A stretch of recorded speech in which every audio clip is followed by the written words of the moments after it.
Ya Allah. Əziz dostlar, hər birinizi salamlayırıq. Bugün Biləcəri qəsəbəsində ATV villalar kimi tanınan ərazidə 3 sot torpağımız təcili olaraq satışa çıxarılır. Dedim ki, işığın sayğacı var, həyətin suyu da var.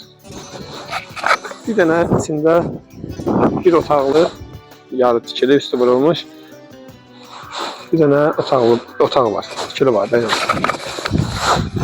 Gördüğünüz gibi təcili olarak satışa çıxarılıb 29.000 manat.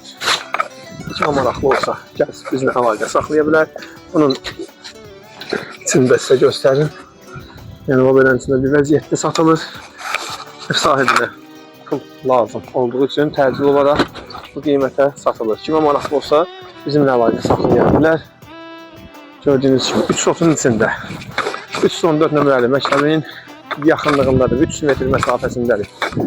Darvazası da var, hasarda gördüğünüz kimi çəkilib, işığı var, suyu var.